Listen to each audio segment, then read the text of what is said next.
campus like GW, there's a lot of ornamental value to plants and what our landscape is looking like.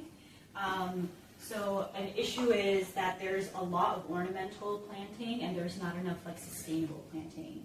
And what that looks like is more native vegetation on campus. Yes, we created an overhead layout, so this is kind of an architectural landscaping. There are a couple of locations on campus that we identified were already like pre-mulched and they were in a good location, so we did do a sunlight analysis using ArcGIS, and we also did kind of a rainfall analysis, looking at how much precipitation DC or foggy bottom was receiving. So we identified a couple of locations based off of that. And so these were optimal because they already had high enough soil quality, which is also something that's important when you're trying to increase native vegetation. So yeah, these were the plants that we identified, the native plant species that have longer bloom times. So we want to make sure that we're not completely removing the ornamental value, but we're kind of balancing it out. Because again, GW is a campus, they want to make sure that when people are visiting, it looks really nice. So there needs to be a balance. So what we did to kind of keep that balance is have an outside layer of annual plants. So this is something that the grounds people can come in and change out seasonally. And then the inside would be more native plants. So they're looking at longer bloom times. They still look really nice during those seasons. And then also we picked plants that are robust, so they're okay with like high traffic areas, high foot traffic. But yeah, we found out that they save on average like 3,000 to 5,000 in a 1 year span. And based off of that, we developed two action plans. Both of them are pathways to native plant species. So basically, we proposed two plans. One of them is a direct installation from Merrifield Garden Center, which is located in Virginia, and that's where DC gets, or that's where GW gets all of their plants from. So we offered that one. They can order a bunch of plants and then just put them straight into the ground, and then that would reduce and time it well so that it's done in April or March. So that is the springtime. You can kind of see that here. We highlighted that in our precipitation. And then essentially, it would reduce the maintenance by a lot because the watering cost has been reduced. There's less like weed removal. There's none of that. Or at least it's been like significantly reduced. And then the second option is that we order plants, but we propagate them in the SEH greenhouse. So we have a greenhouse at the Science and Engineering Hall. It's on the 8th floor. This is Rachel. We kind of talked to her. So this was one of the stakeholders that we worked with. She's wearing glasses. And then, so we proposed that instead of immediately implementing them into the ground, we could buy smaller plants. So like per gallon, that's what they have the sizes as. We could buy smaller plants and then propagate them in the SEH greenhouse. And then when it's time for springtime, then we could just plant them in. And then aside from that, our final recommendation also included tulips. Because if you've been around DC now, so you know that there's so many tulips all over campus. They look gorgeous. And they're native plant species, so they're awesome for DC and like for the actual ecosystem here on campus. However, they remove them every single year and they put new ones in even though they don't have to. It's because they look really sad and dried up over the summer. And instead of just letting them look really sad and dried up, they remove them. So we also propose that they receive the bulb and they keep the bulb in the SEH greenhouse because it's all bulb-based. And then that way, during springtime again, we could just revive them instead of purchasing new. Well, one of the main things is that it really does save water from all that like replanting that they have to do every single year and refertilization. So in a way, it also saves garden materials. I don't know if this is an exact aspect of sustainability, but it also saves that human capital that people have to put in every single year to create, like, have this ornamental planting going on. I was thinking more of like from the ecosystem side. So a lot of these native plants, they induce pollinators, which is huge in a city campus. And then, an urban runoff has like a whole domino effect on our general ecosystem. But it's mostly like centered around increasing pollinators and increasing the diversity of our ecosystem on campus. Yeah, we had a poster session last week. And we were talking to a student student at American, and she was telling us about her research with native bees in DC and how a huge problem that they're finding is that native bees have native plants to pollinate from. But because there is a lack of that because of our urban landscape, it's really difficult for them to produce what they need to produce. So by reintroducing native plant species, we're hoping that obviously boosts their ecosystem, because again, even though this is an urban campus, it is still an ecosystem that we are part of. That's also something that we wanted to add as part of our recommendations, is including signage around the native perennial plants that we would be implementing, so that people know what plants they're looking at and engaging with, particularly if we choose to do the SEH greenhouse option, where even though it's less costly and it takes more time around campus. So those two levels of engagement are really important as well, that I think helps people educate themselves on sustainability and why these plants even matter. These are the tools that they have. So these are perennial plants. That means they come back by themselves every single year, and they're native to DC. However, our groundspeople, they remove them and replace them every single year during springtime. It's like a very DC, very GW thing. People come from all over during the cherry blossom, so this is also like an add-on to that. But the bulbs are thrown away, so our effort is to reserve the bulbs and kind of repropagate them in the SCH greenhouse. Okay, so our main problem is we live in a city, so there's not a ton of green space on campus, and the green space that exists fills up super fast when it's warm outside like today. So there's not a ton of space for students to hang out there. Our other problem is the green space that does exist doesn't really include, like the other team was saying, native plants.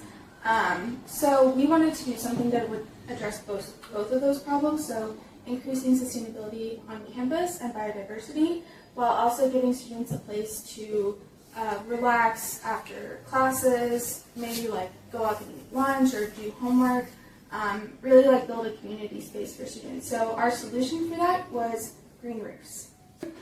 Additionally, we identified some energy efficiency use. I wouldn't call them issues, but things to highlight.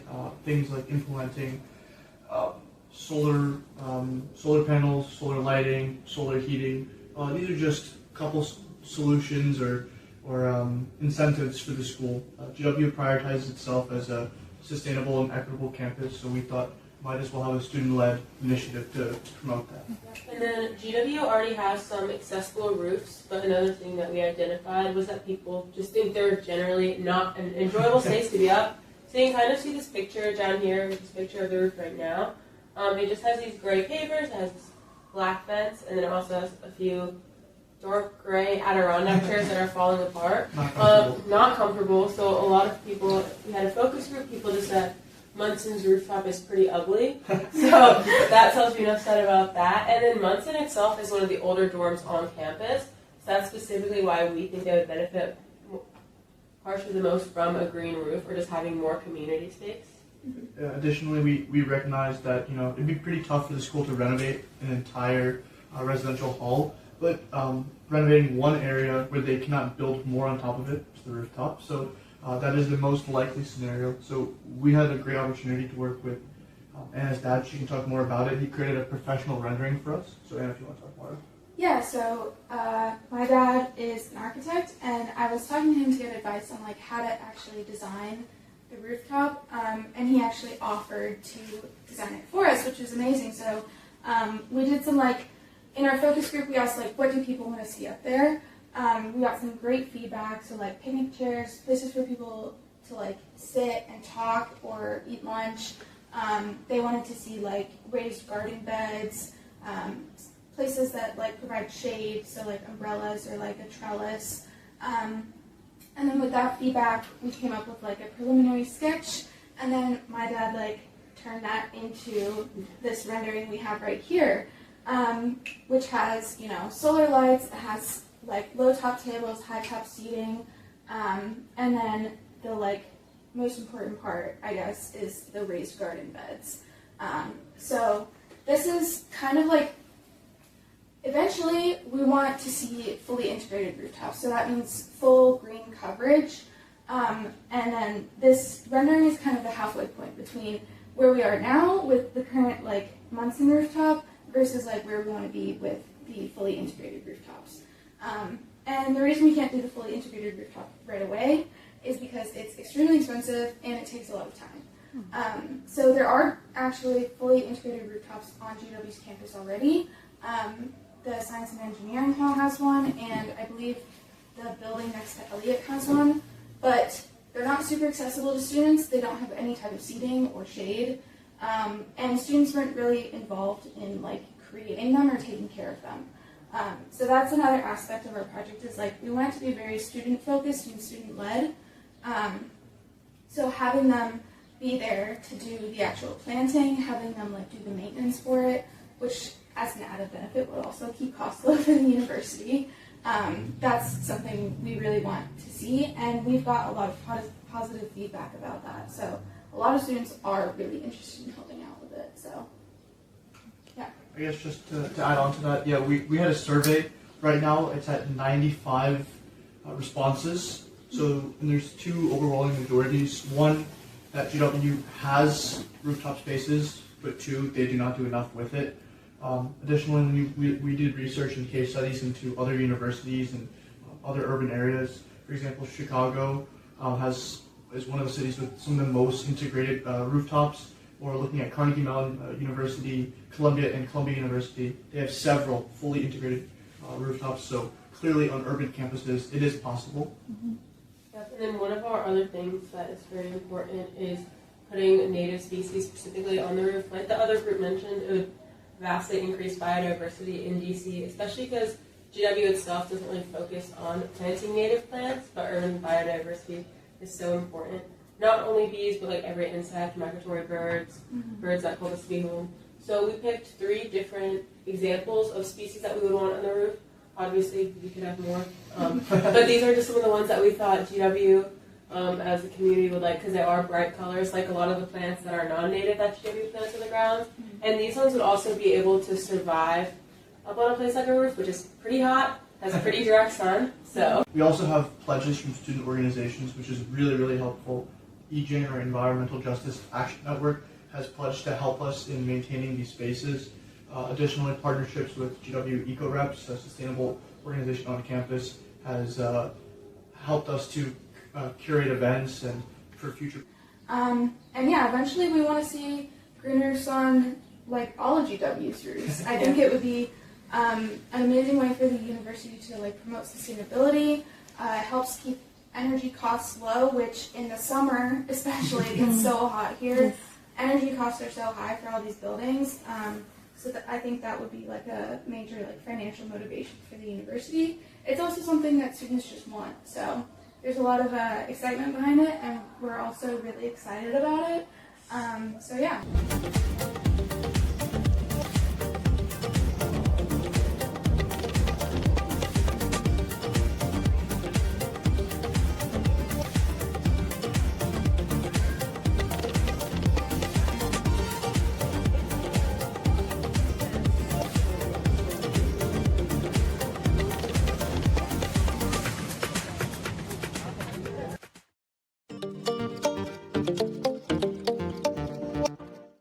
One's just within like the greater world today. There are a lot of green infrastructure projects. It could be solar, it could be wind, it could be hydro, that aren't getting the funding they need.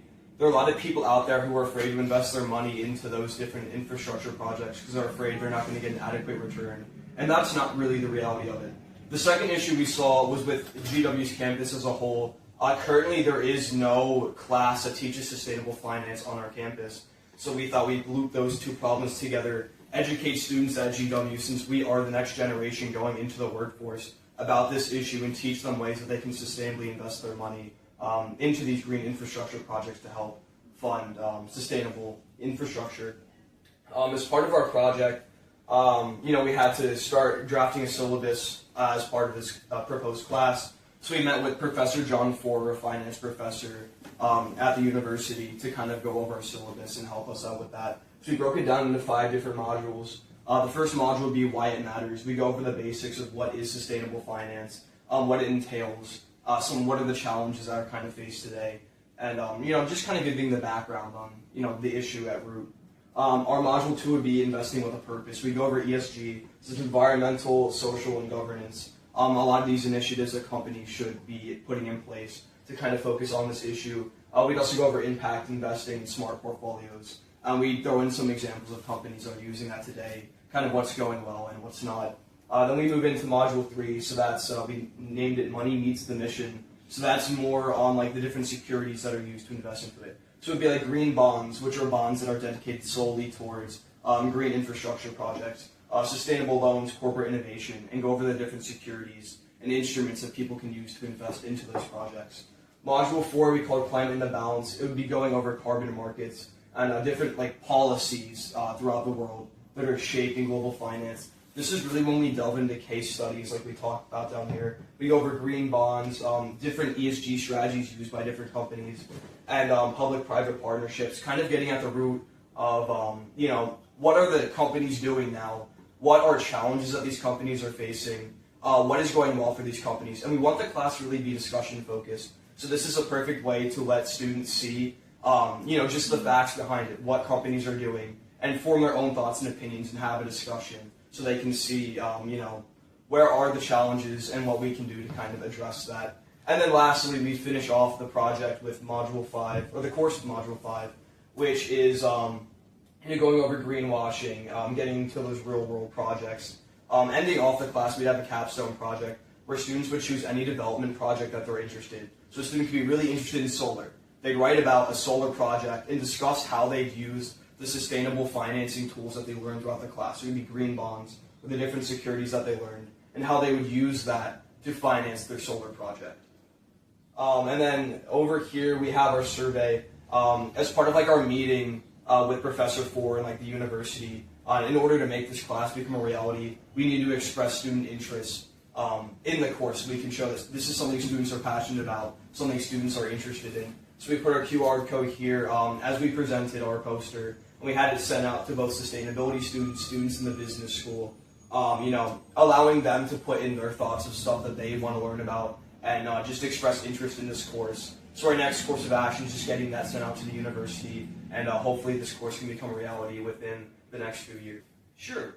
Based off of our survey results, I think we're hovering around 50 right now from students. All of them have expressed interest in the course itself, which is great news. A lot of students have proposed different things that they'd like to see introduced to the course. So we have more feedback to guide our syllabus off of. We have our completed syllabus, but it's always up to change based off a professor who's interested to teach it. But, you know, that's kind of guiding our thought process there. As we turn in the survey to the university, it's ultimately their decision of whether they want to make it a course or not. Yeah, so we threw in a bunch of different case studies in our proposed syllabus. You know, like some of our examples are down here, just like companies that are already using ESG strategies and like public-private partnerships. I mean, there are a lot of examples where, you know, Argos Argentinas is one. That was a hydro project in Argentina.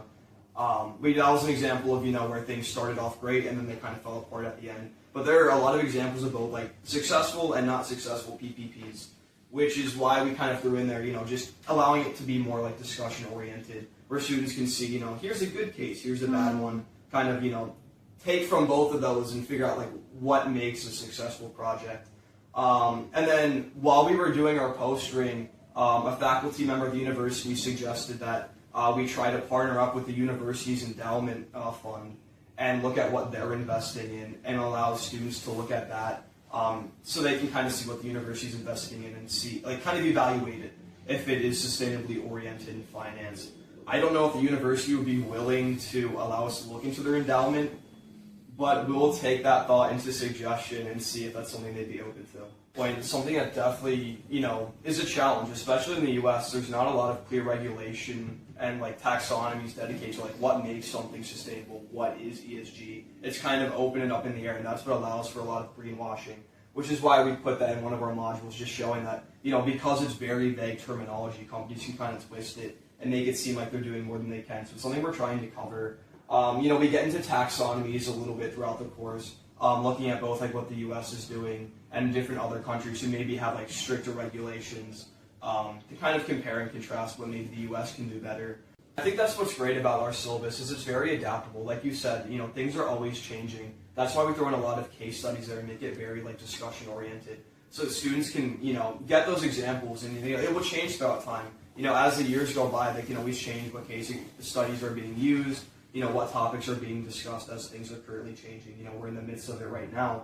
But, it just allows students to see what is currently happening and discuss, ways that it can keep progressing throughout the time. And I think that's the beauty of it is, we're in college. The opportunity is for students to really learn something and take something away from it. So we have to challenge their minds to really have that critical thinking. And that's something that our proposed syllabus, I think, does really well. All right, here we're in the ticker room at George Washington Business School. Based off of the studies that we've done and our survey, we've seen that there's clearly finance being taught here at GW. Even looking at the ticker board up there, not a lot of sustainable invested stocks. So we're here to push forward our class, and hopefully we can get that going at GW.